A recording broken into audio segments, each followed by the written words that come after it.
Everyone, welcome to Parcham. This is Neha Agrawal. आज के MCQ lecture में कर रहे हैं important MCQs related to clouds and precipitation. हर किसी को क्लाउड्स चैप्टर में जरूर थोड़ा सा डाउट जरूर रहता है ना। प्रेसिपिटेशन में इतना ज्यादा नहीं रहता है क्योंकि ज्यादा टाइप्स नहीं है, लेकिन ज्यादातर लोग सोचते हैं कि प्रेसिपिटेशन इज ओनली रेनफॉल। नहीं, precipitation is smog, fog, sleet, hail, इन सबको भी प्रेसिपिटेशन बोला जाता है और एग्जाम में काफी क्वेश्चंस इन एरियाज से आते हैं। सो आज के एमसीक्यूज में 25 एमसीक्यूज हमने लिया है इंपॉर्टेंट, जो कि क्लाउड्स एंड प्रेसिपिटेशन चैप्टर को कवर करेंगे। Okay, let's begin with the lecture.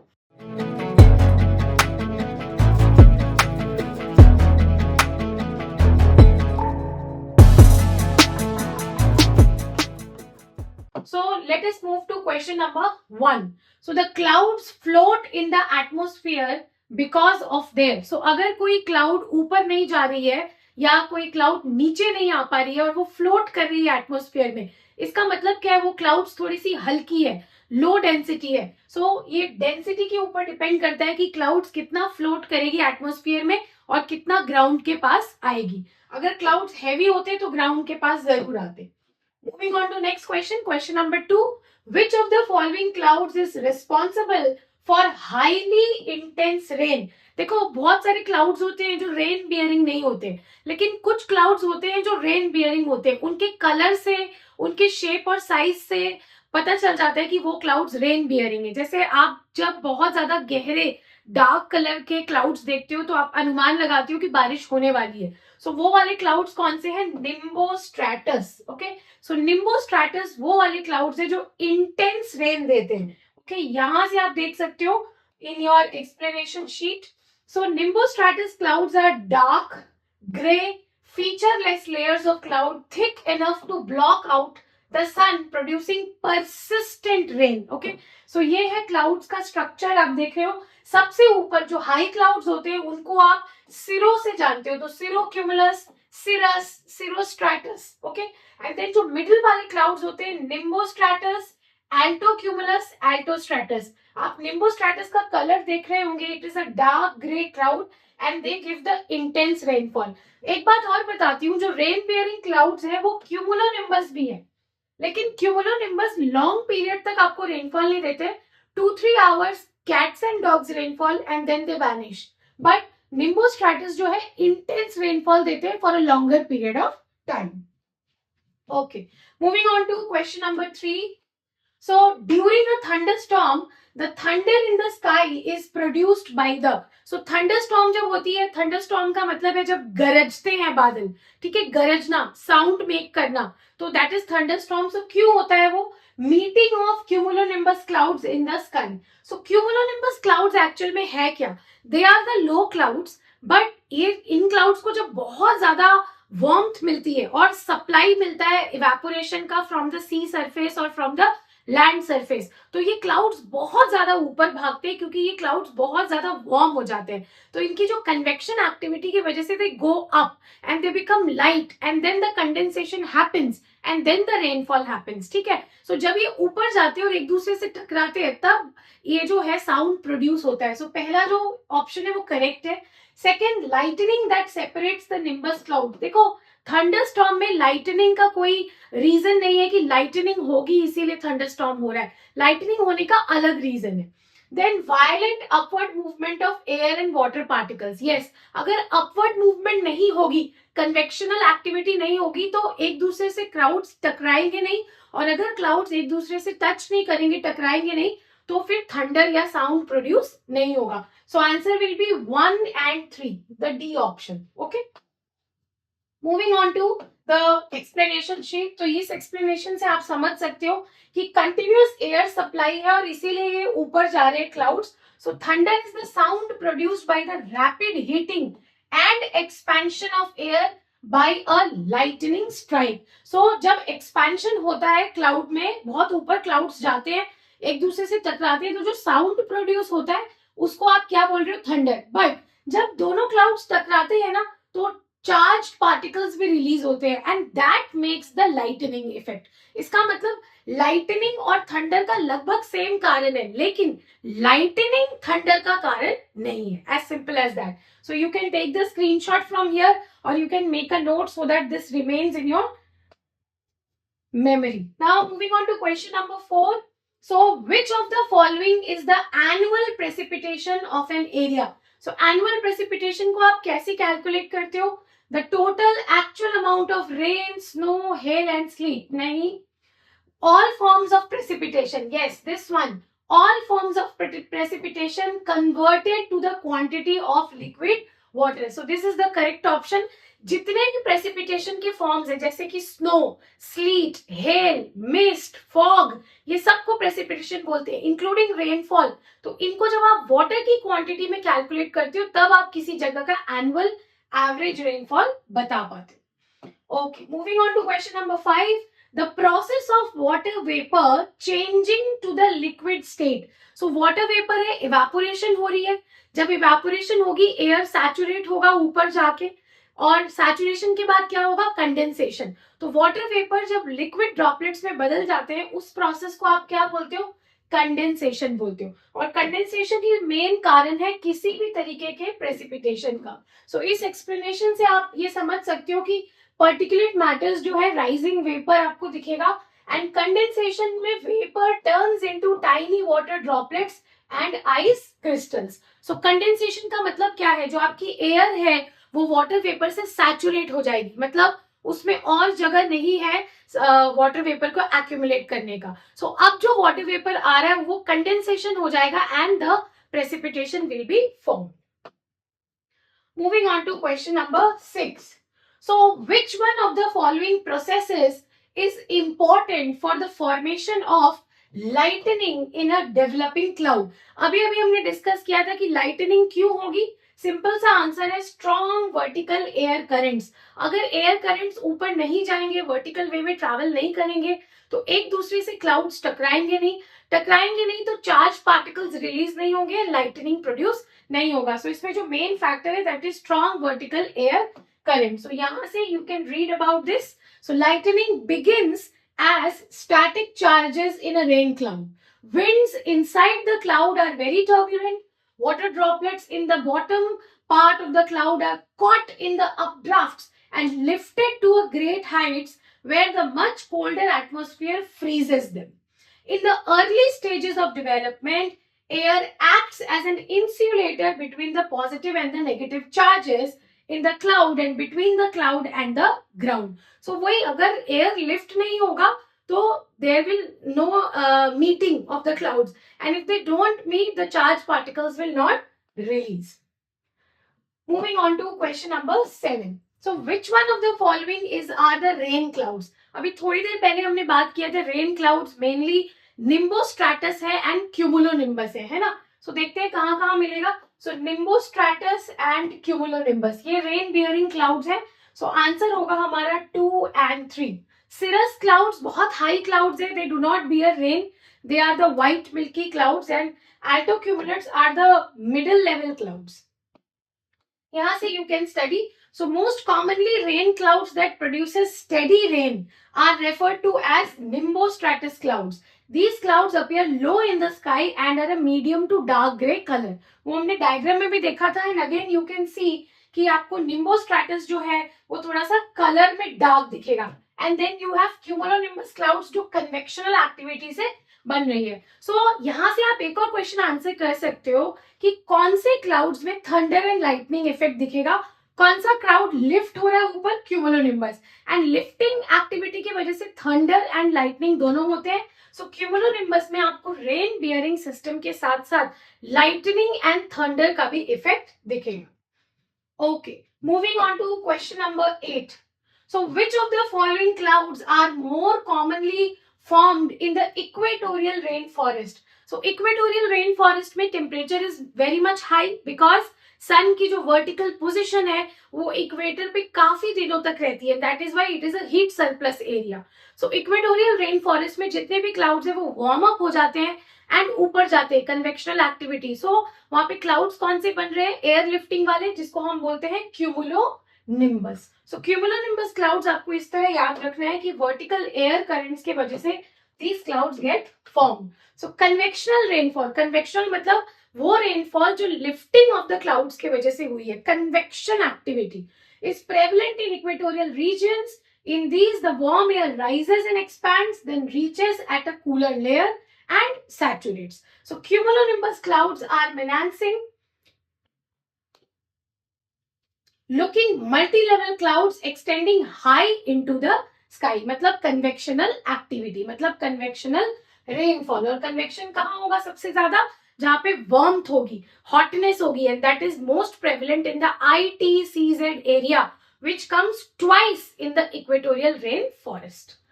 Collision coalescence process of precipitation is applicable to, देखो cumulonimbus clouds again is the answer. Why? Collision and coalescence. अभी collision and कोआलेसेंस के बारे में मैंने आपको बताया, जिसकी वजह से thunder activity, lightning activity, and जब तक एयर लिफ्ट नहीं होगा क्लाउड्स का तब तक कोलिजन भी पॉसिबल नहीं है किसी दूसरे क्लाउड से। सो कोलिजन कोआलेशन का जो प्रोसेस है वो आपको क्यूमुलोनिम्बस क्लाउड्स में मिलता है। ओके, सो यहाँ से you can take the explanation of collision and coalescence, मैंने पूरा आपको लिख कर दिया है। सो ये एक प्रोसेस है जो एक ड्रॉपलेट को बहुत बड़ा ड्रॉपलेट बना देता है। सो कोलाइड करते करते बहुत सारे ड्रॉपलेट्स मिल जाते हैं, they come as a very big droplet. So कभी कभी इतना कोलिजन और कोआलेसेंस हो जाता है कि छोटा ड्रॉपलेट 10,000 टाइम्स भी बड़ा बन जाता है from their original size. Moving on to question number 10। So convectional rainfall occurs in, अब आप दिमाग लगा के आंसर कर सकते हो कि कन्वेक्शन की मतलब क्या है? Lifting of the air. और कन्वेक्शनल रेनफॉल कहाँ होगा? जहां सबसे ज्यादा हीट जनरेट होगा, मतलब इक्वेटोरियल रीजन। ट्रॉपिकल रीजन में भी हो सकता है, लेकिन अगर क्वेश्चन में दोनों ऑप्शंस दिए हैं तो आपको पहले इक्वेटोरियल रीजन को मार्क करना चाहिए, because convectional activity equatorial region में ज्यादा है in comparison to the tropical region. So यहाँ से you can read the explanation. जितना भी मैंने कन्वेक्शनल एक्टिविटी के बारे में बात किया है, whatever we have talked, all is written here about the convectional rainfall and the convection activity. Moving on to the question number 11। So the process of change of state of water from solid directly into vapour, मतलब solid से liquid state में आया ही नहीं, directly vapour में change हो गया, तो उसको हम बोलते हैं सब्लिमेशन। सो जब कोई सॉलिड डायरेक्टली वेपर में चेंज हो जाए, लिक्विड फॉर्म में आए ना, तो उसको बोला जाता है सब्लिमेशन। आपने कपूर जलाया होगा, कैम्फर, सो उस प्रोसेस को सब्लिमेशन ही बोला जाता है। यहां से आप डायग्राम से समझ सकते हो। So sublimation is the phenomena by which solid is converted to gas या vapour directly. Okay, so this is the diagram. Moving on to the next question, question number 12। Frontal rain is caused by, देखो जो frontal शब्द है, what are fronts? सो दो air mass होते हैं, ठीक है, हमने कोर्स में भी ये वाला चैप्टर पढ़ा था, एंड बहुत बार मैंने आपको एमसीक्यूज में भी क्लियर किया है कि जब दो एयर मास आपस में टकराते हैं तब जो टकराने वाला पॉइंट है उसको बोलते हैं फ्रंट, है ना। और इस फ्रंट पे जब बारिश होती है उसी को बोलते हैं फ्रंटल रेनफॉल। और जब दो एयर मास आपस में टकराते हैं तो साइक्लोनिक फीचर डेवलप होता है, जिसको मेनली आप फ्रंटल साइक्लोन्स के नाम से जानते हैं। सो यहाँ पर answer is cyclonic activity. Okay, moving on to question number 13।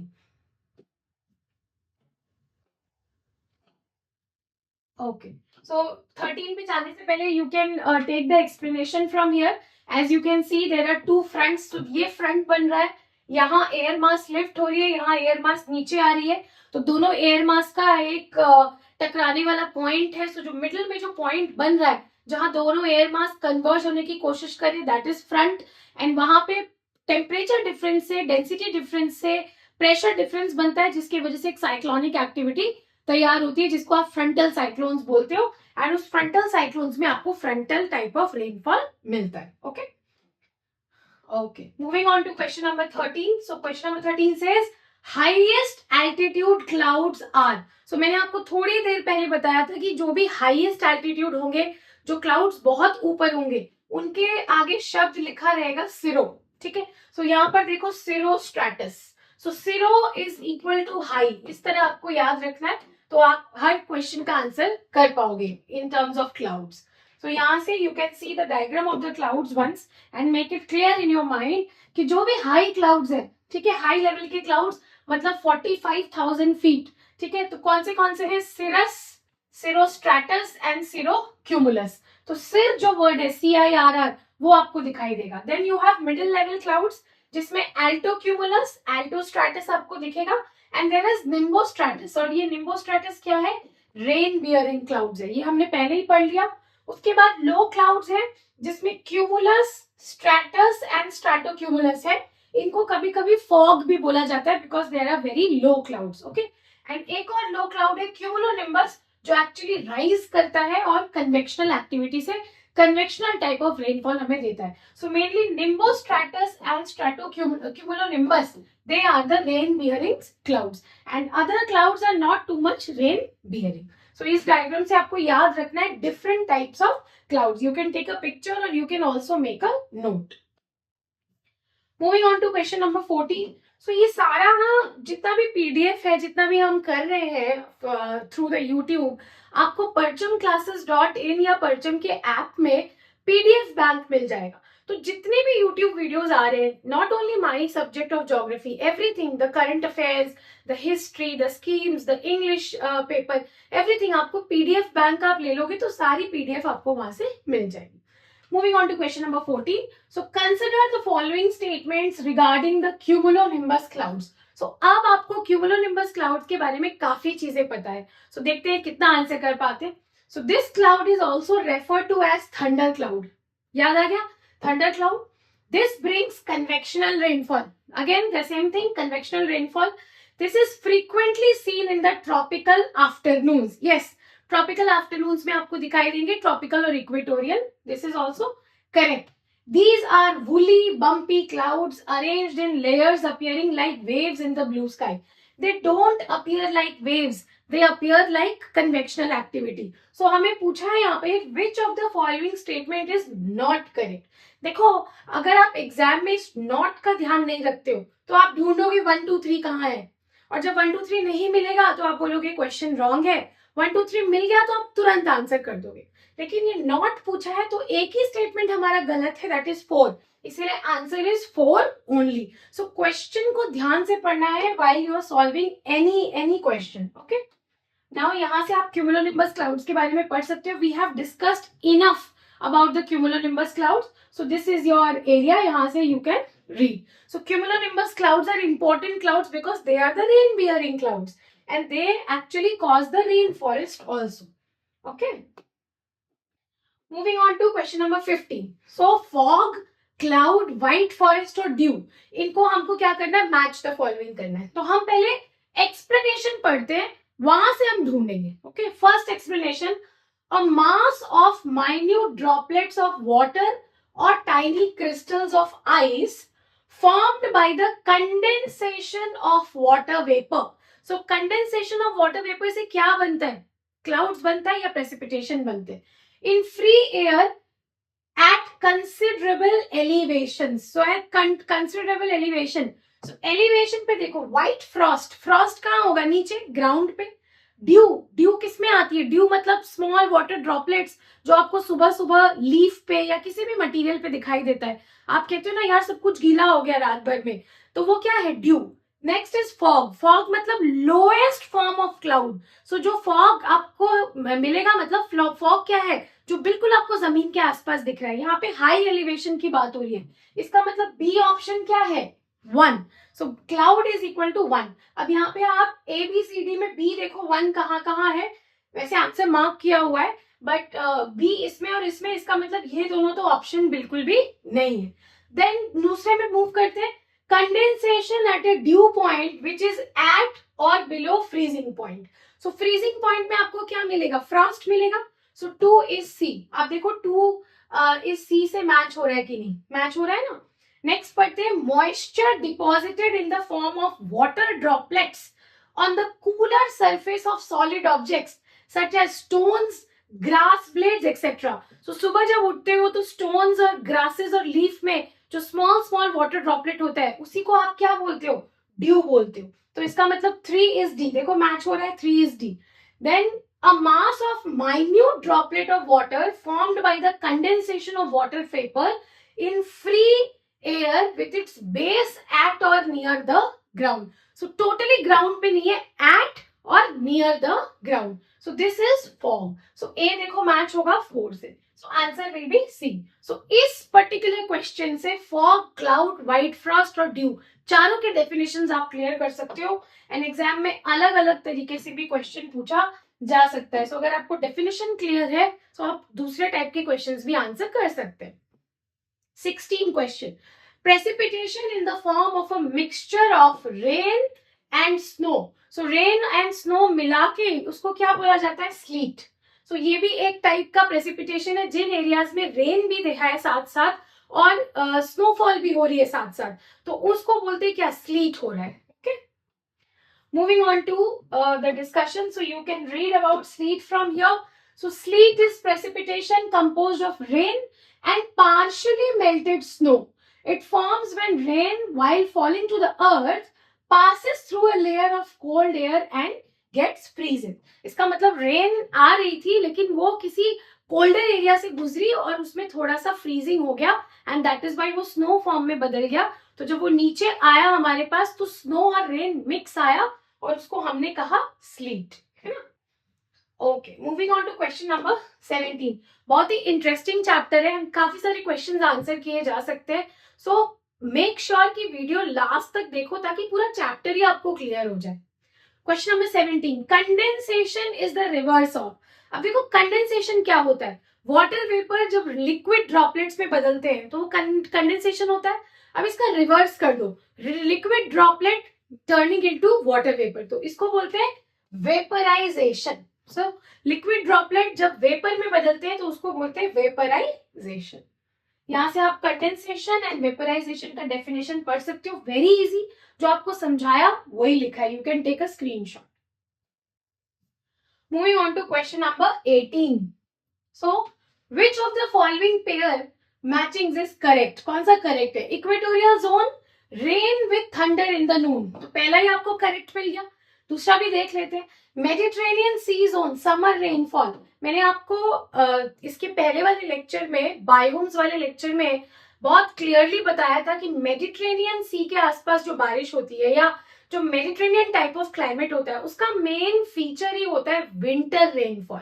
Okay, desert zone में विंटर रेनफॉल नहीं होता. डेजर्ट में तो समर में भी रेनफॉल बहुत कम होता है. Monsoon zone heavy rain through out the season, बिल्कुल नहीं.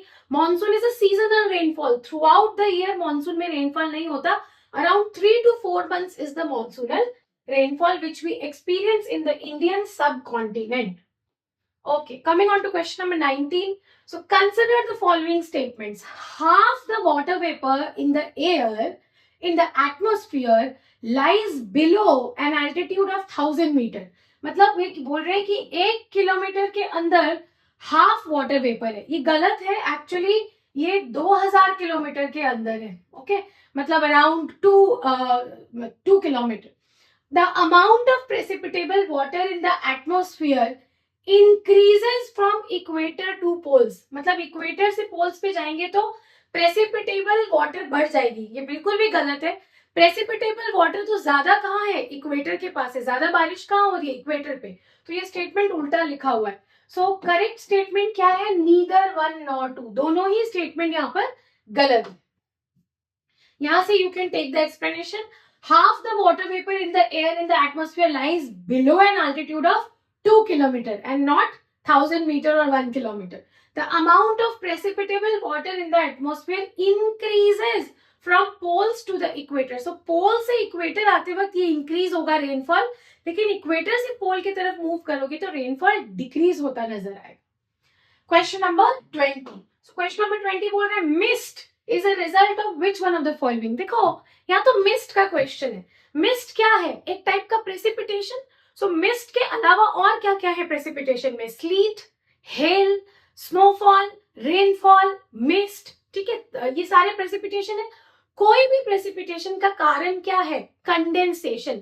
सो मिस्ट पूछे, स्लीट पूछे, हेल पूछे, स्नोफॉल पूछे, आंसर एक ही होना है, कंडेंसेशन. सो कंडेंसेशन नहीं होगा तो प्रेसिपिटेशन जेनरेट नहीं होगा. Next is question number 21. So thunderstorms are associated with, again the same question, cumulonimbus clouds. Okay, so thunderstorm और lightning अलग अलग तरीके से भी एग्जाम में पूछा जा सकता है. मैंने दोनों क्वेश्चन दिए, तो आपको आंसर करना है cumulonimbus clouds. Next is question number 22. Smog is a combination of. तो स्मॉग किस चीज का कॉम्बिनेशन है? देखो स्पेलिंग में ही SM एंड OGs, मतलब स्मॉग मतलब स्मोक तो पक्का ही आएगा, और किसी में स्मोक नहीं है तो smoke and fog. So winter days में आप देखोगे जिन शहरों में, जिन सिटीज में पॉल्यूशन बहुत ज्यादा होता है, स्मोक बहुत ज्यादा होता है, इंडस्ट्रियल स्मोक हो सकता है, ठीक है, तो उन शहरों में फॉग के साथ, मतलब lower level ground level clouds के साथ ये स्मोक मिक्स हो जाता है. विंटर में फॉग ज्यादा क्यों होता है? क्योंकि विंटर में आपके पास सनलाइट नहीं होती बहुत ज्यादा, या सन में बहुत ज्यादा तेज नहीं होता. तो इसकी वजह से जो आसपास क्लाउड्स हैं वो ऊपर नहीं जा पाते, कन्वेक्शनल एक्टिविटी नहीं हो पाती है, एंड वो ठंडे भी हो जाते हैं. ठंडे की वजह से डेंसिटी भी बढ़ जाती है, and that is why they settle near the ground.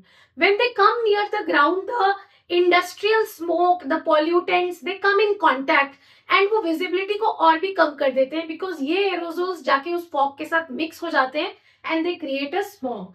सो ऐसा बहुत सारे शहरों में देखा जाता है, जैसे Beijing in China, London in Britain, and then also Calcutta in West Bengal, and also Delhi. So Delhi is very prevalent in smog all over India. Okay, so इस तरीके का आपको जो फीचर है, स्ट्रक्चर है, वो देखने को मिलता है.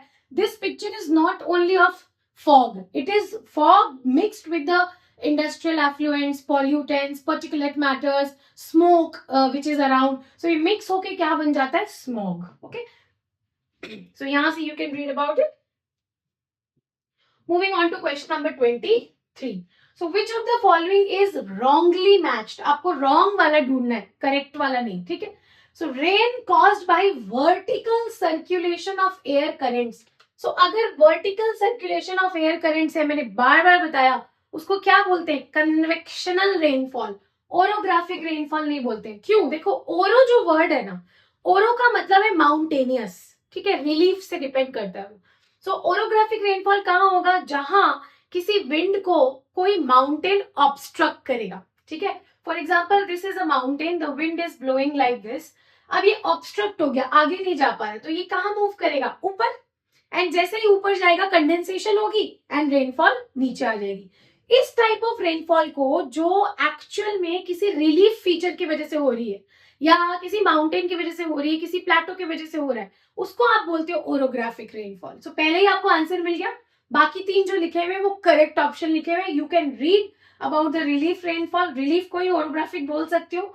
रेन शैडो एरिया क्या है? यहाँ पीछे जो एरिया, इसको बारिश नहीं मिली, सारी बारिश यहाँ पर हो गई दिस साइड, बिकॉज कंडेंसेशन यहाँ हुआ. सो इस एरिया को आप बोलोगे रेन शैडो एरिया, थोड़ी बहुत रेनफॉल हुई. And next is cyclonic rainfall. बहुत बार हम डिस्कस कर चुके हैं about the frontal rainfall which is called the cyclonic rain. Next, moving on to question number 24. The leeward side of a mountain which does not receive rain is known as. अभी हमने discuss किया rain shadow area.